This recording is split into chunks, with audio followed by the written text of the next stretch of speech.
Welcome to the Gurukul Prep Daily Podcast on 16th July. Update 1 नियुक्ति। सरकार ने Robert जे. रवि को बीएसएनएल के नए सीएमडी के रूप में नियुक्त किया।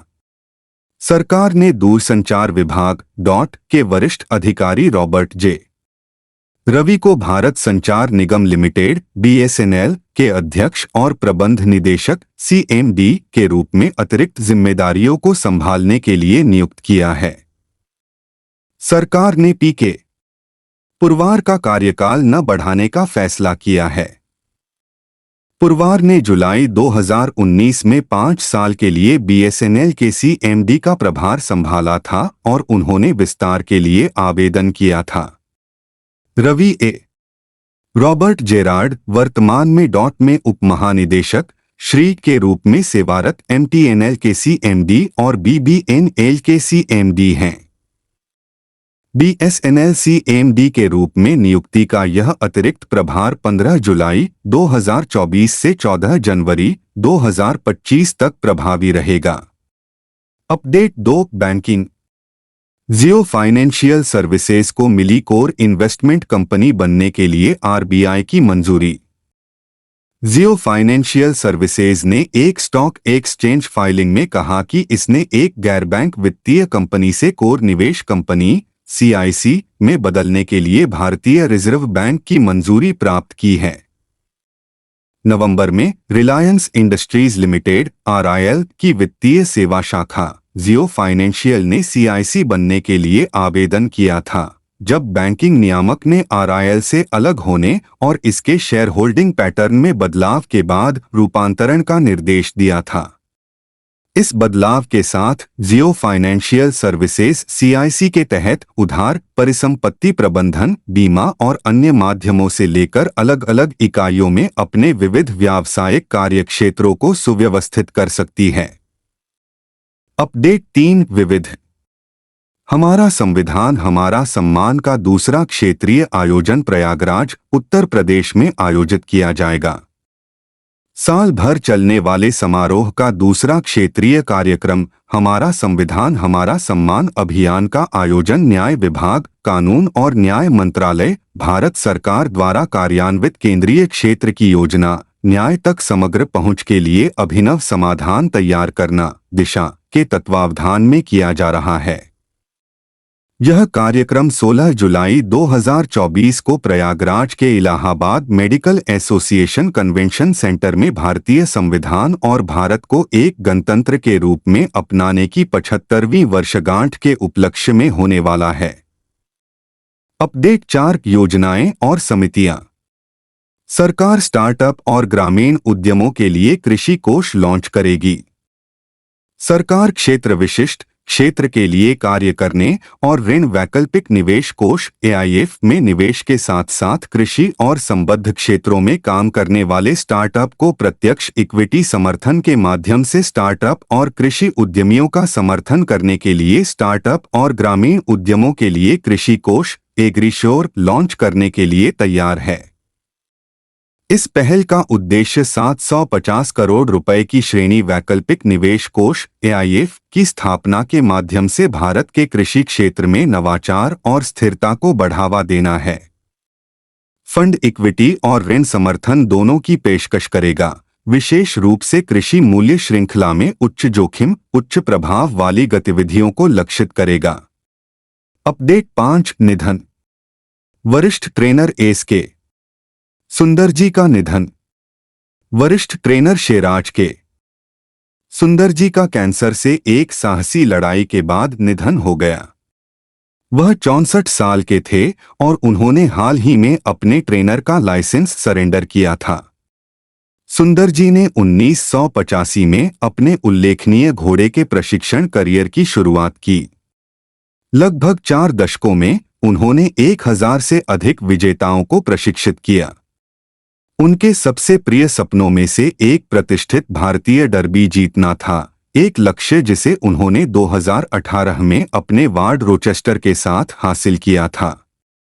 उन्होंने डेजर्ट वॉरियर 1989 के माध्यम से अपना पहला पुणे डर्बी जीता। उसके बाद Desert Carnival 1995, Ocean and Beyond 2010 और हाल ही में ट्रॉवेल 2019 जीता।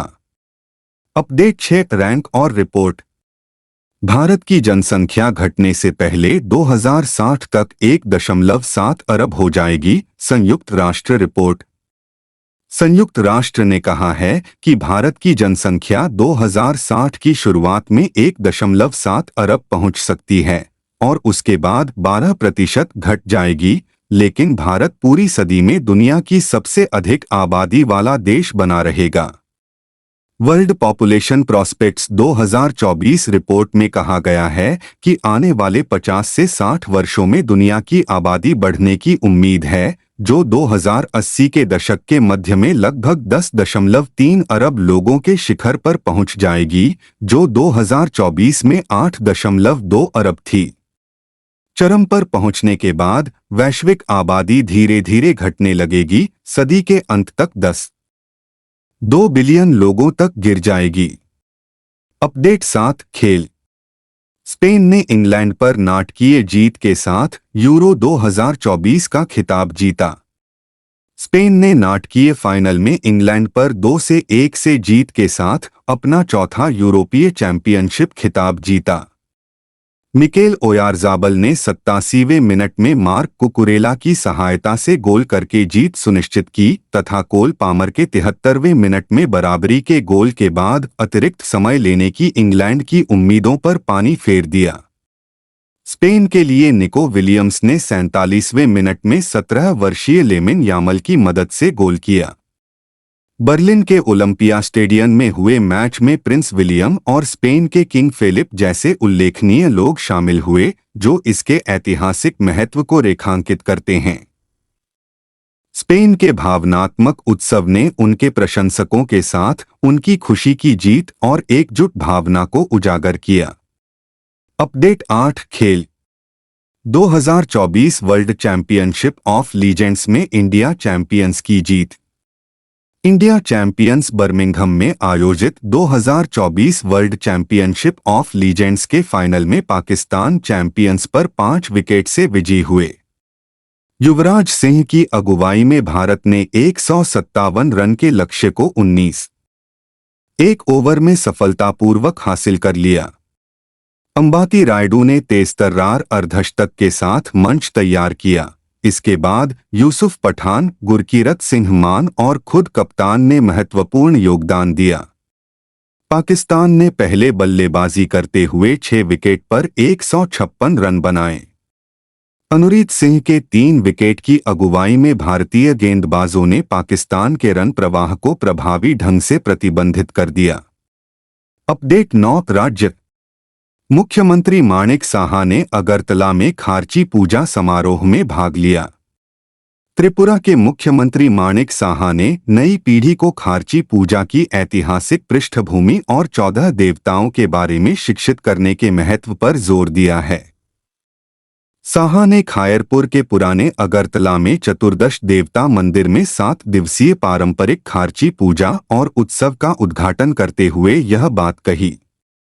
साहा ने खारची उत्सव के अंतिम दिन 20 जुलाई को सार्वजनिक अवकाश की भी घोषणा की, ताकि अधिक लोगों को समारोह में भाग लेने के लिए प्रोत्साहित किया जा सके।